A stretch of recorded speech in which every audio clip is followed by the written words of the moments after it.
chaos of that morning, the colonel stood still. Around him, the field churned with mud, smoke, and fear. A soldier bent low, dragging a chalk line through the earth, closing a circle nobody dared to cross. The story begins with that famous line, in which time is cyclical and loneliness is treated as a kind of fate. Many years later, as he faced the firing squad, Colonel Aureliano Buendía was to remember that distant afternoon, when his father took him to discover ice. In those days, Macondo was a village of 20 adobe houses built on the bank of a river of clear water that ran along a bed of polished stones, white and enormous, like prehistoric eggs. The world was so new that many things lacked names, and to speak of them one had to point. Every year in March, a caravan of gypsies would arrive to introduce new inventions. A gypsy named Melquiades, whose hands were like the claws of a sparrow, brought magnets. José Arcadio Buendía believed he could use them to extract gold from the earth, but all he found was a rusted suit of armor. Then came a telescope and a magnifying glass. "Science has eliminated distance," Melquiades proclaimed. José Arcadio's imagination knew no bounds. He envisioned building a weapon of war with the magnifying glass and established an alchemy laboratory to turn lead into gold. He was the village's founder and most enterprising man. He had arranged the houses so that every family was equidistant from the river. The founding of Macondo was born of a guilty conscience. José Arcadio Buendía and his wife, who was also his cousin, Ursula Iguaran, had entered into an incestuous marriage and lived in fear of giving birth to a child with a pig's tail. For this reason, Ursula refused her husband for a long time. But when Prudencio Aguilar mocked José Arcadio's manhood during a cockfight, José Arcadio killed him with his spear. When Prudencio's ghost refused to leave them in peace, they crossed the mountains and settled in this unknown place, Macondo. The village remained tranquil until an orphan girl named Rebecca arrived, carrying her parents' bones in a canvas sack. With Rebecca came the Insomnia Plague. First, no one could sleep, then dreams became confused, and finally the most dreaded stage began, the loss of memory. People forgot the names of objects, then their purposes, and eventually their own identities. José Arcadio Buendía began attaching labels to everything so he would not forget. This is a cow. It must be milked every morning so that it will produce milk, and the milk must be boiled and added to coffee. Just as they were on the verge of losing their memories entirely, Melquiades, who had died and returned, appeared and gave them a potion that restored what they had lost. As the house grew, so did Solitude, shifting its shape. The oldest son, José Arcadio, ran off with a gypsy girl. The other son, Aureliano, was a withdrawn child with powerful intuition. He became fascinated with metalworking and took up the craft of goldsmithing. Love triangles also took root in the house. When the Italian Pietro Crespi arrived to install a pianola, both Rebecca and Amaranta fell in love with him. This passion ignited a silent and destructive war between the two sisters that would last a lifetime. Amaranta tried everything to prevent Rebecca's wedding. She even thrust her own hand into the fire. Meanwhile, political tensions were rising across the country. Witnessing his father-in-law Don Apolinar Moscote rig elections, Aureliano was forced to confront the question, am I a liberal or a conservative? The doctor's words, killing conservatives is an act of patriotism, and the atrocities Aureliano witnessed would transform the quiet goldsmith into a machine of war. One day, he declared, "Get the children ready, we are going to war," and wrote himself into the bloodstained pages of history. He was now Colonel Aureliano Buendía. If you've watched this video up to this point, don't forget to press the like button to support our efforts. Colonel Aureliano Buendía organized 32 armed uprisings and lost them all. He fathered 17 sons by 17 different women, and they were all killed in a single night. He survived more than a dozen assassination attempts, ambushes, and firing squads.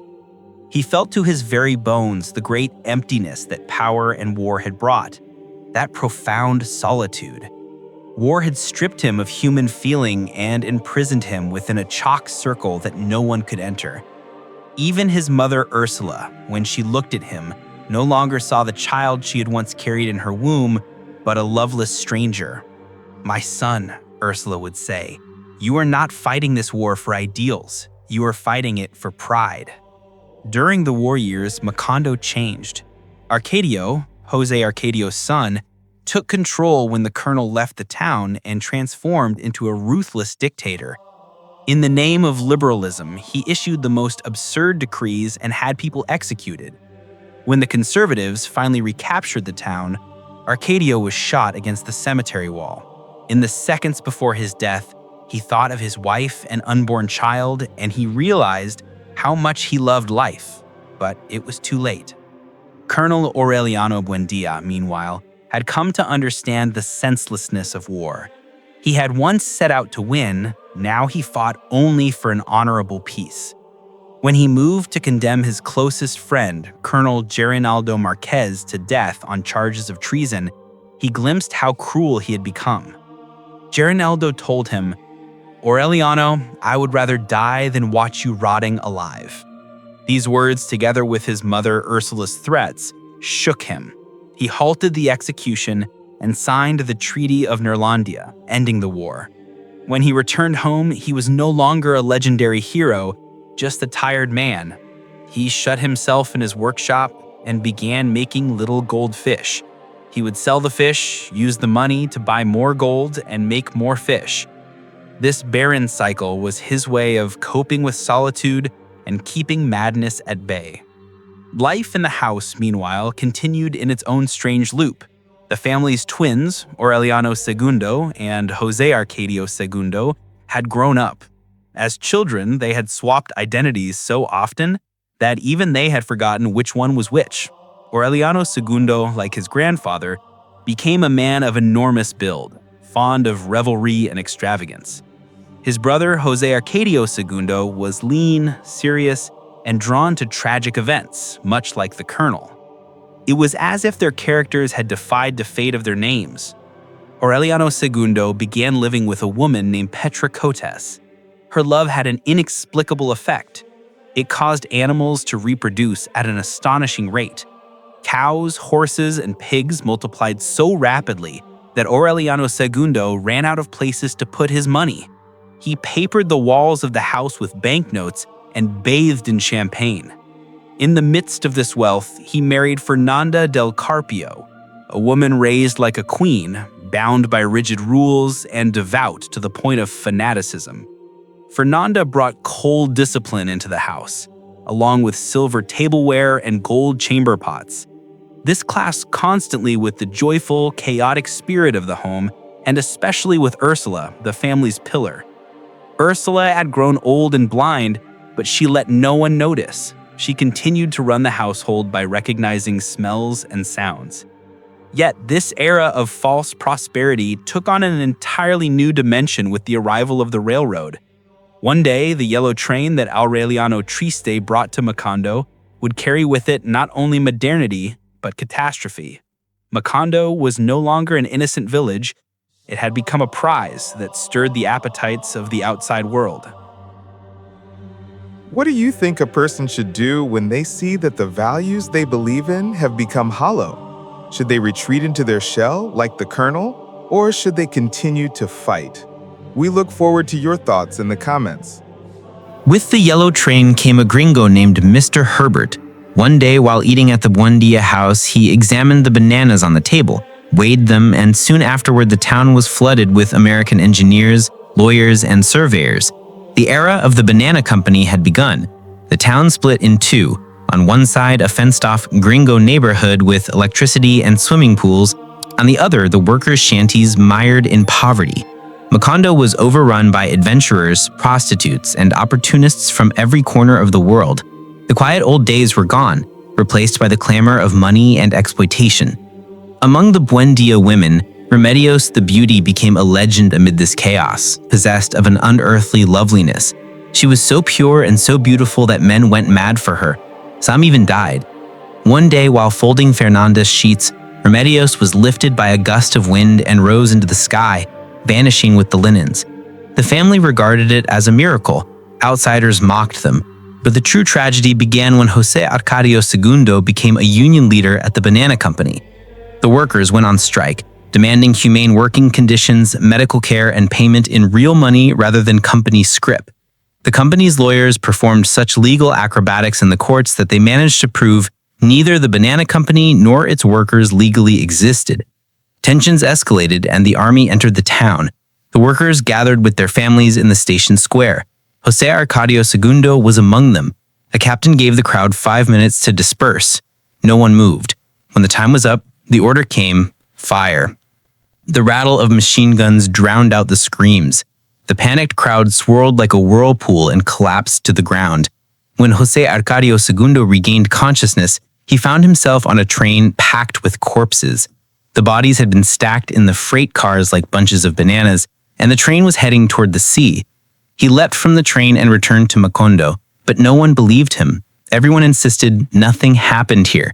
The workers went home. Official history had erased the massacre, scraped it from memory. More than 3,000 dead, as if they had never existed. The event imprisoned José Arcadio Segundo in a lifelong silence and in Melquiades's room. Immediately after the massacre, the sky split open and the rain began. But this was no ordinary rain. It fell without ceasing for 4 years, 11 months, and 2 days. Macondo was submerged. The fields rotted, the animals perished, and the banana company dismantled its operations and left. Aureliano Segundo's legendary fortune melted away to nothing. The house began to decay from the damp and mold. When food supplies ran out, Fernandez's nagging became unbearable. In a rage, Aureliano Segundo smashed the porcelain and vases throughout the house. The rain was rotting not only the town, but the soul of the family. When the rain finally stopped, Macondo had become a ghost town. During those years, Ursula had shrunk until she was no larger than a doll. Her mind drifted between past and present. Aureliano Segundo tried to support the family by selling lottery tickets, but the old abundance was gone. He and his mistress Petra Cotes learned to live together in poverty yet in genuine love. The fortune had vanished. All that remained was a naked affection. Fernanda, meanwhile, corresponded with invisible doctors in search of cures for imaginary illnesses, sinking ever deeper into her solitude and pride. Control of the household slipped gradually from the silent, weary hands of Santa Sofia de la Piedad, and nature began to reclaim the house.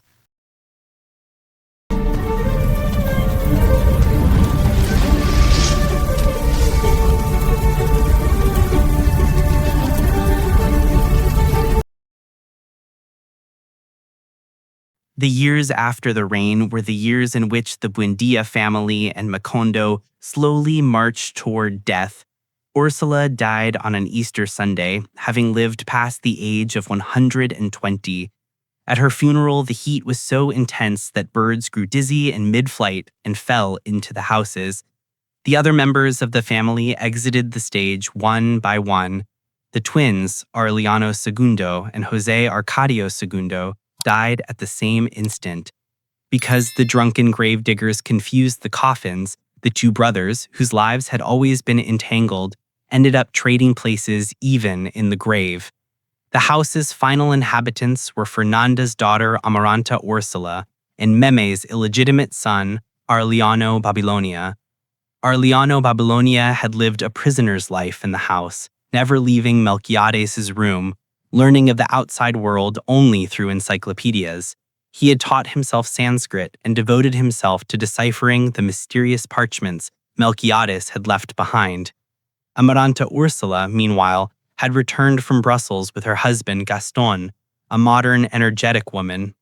She tried to restore the house to its former glory, Around him, but her battle against the invasion of red ants and the destructive force of nature was impossible to nobody win. dared to cross. By a twist of fate, Amaranta Ursula and Aureliano Babilonia, unaware they were aunt and nephew, for Fernanda had concealed Aureliano's origins, fell into a passionate love. After Gaston departed, they were left utterly alone in the house. They made love with abandon, creating their own paradise amid the ruins. The curse of the Buendía line was about to complete its final and most powerful link.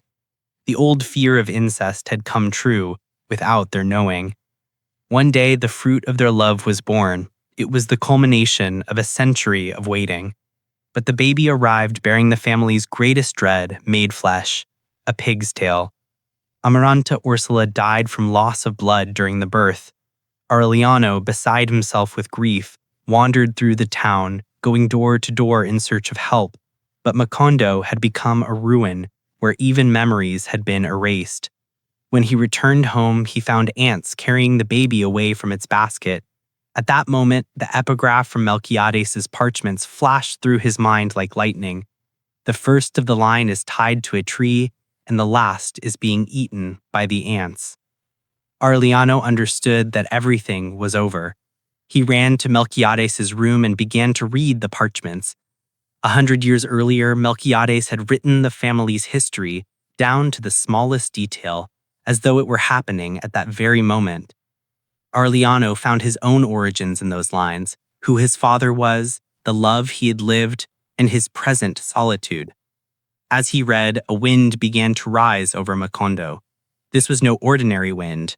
It was a hurricane of the kind written of in the Bible, one that would sweep everything away. When Aureliano reached the page on which his own death was written, he understood he would never leave the room again, for the parchment stated clearly that the moment Aureliano Babylonia deciphered the codes, this city of mirrors, or mirages, would be scattered by the wind and erased forever from human memory, because races condemned to 100 years of solitude did not have a second opportunity on earth. And when he read that final line, Macondo and the Buendias vanished into the dust of the wind, as if they had never existed. The history of Macondo is a chilling reminder of how attempts to escape fate through war, science, love, or denial ultimately bring humanity back to where it began, to that inescapable cycle of repetition. We leave you with this final, provocative question. If, like the Buendias, you discovered that every moment of your life, all your tragedies, loves, and mistakes were written in a coded text before your birth, would you read those final pages to learn your fate, or would you choose to live in ignorance? Be sure to write your answers in the comments. We read them all. Thank you for joining us on this deep and sorrowful journey to Macondo. Until we meet again in the next book and another world at Daily Books, stay with the book.